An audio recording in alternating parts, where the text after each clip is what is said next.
नमस्कार दोस्तों, मेरा नाम राज है और आज मैं आपको जो दिल दहला देने वाली भयानक घटना बताने वाला हूँ, वो घटना कोलकाता की रहने वाली आकांक्षा नाम की लड़की की है। साल 2011 कोलकाता की रहने वाली 26 साल की आकांक्षा शर्मा की मुलाकात फेसबुक पर भोपाल के रहने वाले 32 वर्षीय उदयन दास से होती है। आकांक्षा के पिता शिवेंद्र शर्मा पश्चिम बंगाल के बांकुरा जिले के एक बैंक में चीफ मैनेजर थे। आकांक्षा अपने करियर और जिंदगी को लेकर बड़े सपने देख रही थी। उदयन ने फेसबुक पर खुद को आईएफएस अफसर बताया था, जो अमेरिका में रहता है और भारत आता जाता रहता है। उसकी बातों में वजन था, उसका आत्मविश्वास और रईसी आकांक्षा को आकर्षित करती थी। उदयन की पहचान एक बेहद स्मार्ट और रईस युवक की थी। उसने अपनी माँ को पुलिस विभाग से रिटायर्ड डीएसपी बताया और पिता को भेल, भोपाल के रिटायर्ड अधिकारी जो रायपुर में एक फैक्ट्री चला रहे हैं। पढ़ाई का दावा भी बड़ा था, आईआईटी दिल्ली से ग्रेजुएट। आकांक्षा उसकी बातों से प्रभावित थी। दोनों के बीच फेसबुक चैटिंग से बात बढ़ी और जल्द ही प्यार का इजहार हुआ। उदयन ने आकांक्षा को दिल्ली बुलाया, दोनों की मुलाकात हुई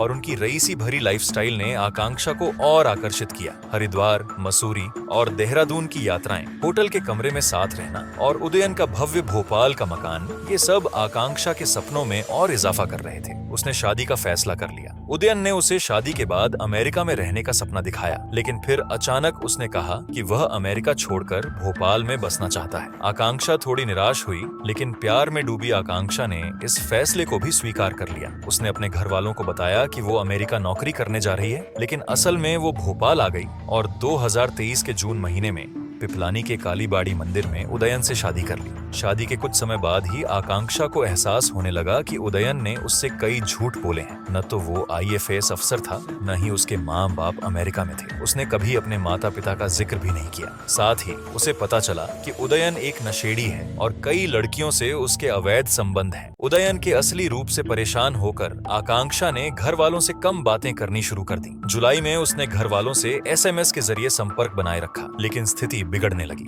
14 जुलाई की रात उदयन ने आकांक्षा के फोन पर उसके पुराने बॉयफ्रेंड द्वारा भेजे गए कुछ आपत्तिजनक तस्वीरें देखी। गुस्से में भरे उदयन ने उससे पूछताछ की। आकांक्षा ने कुछ सच और कुछ झूठ बातें बताई, लेकिन उदयन को यकीन हो गया कि वो उसे धोखा दे रही है। उस रात उसने ठान लिया कि वो आकांक्षा की हत्या करेगा।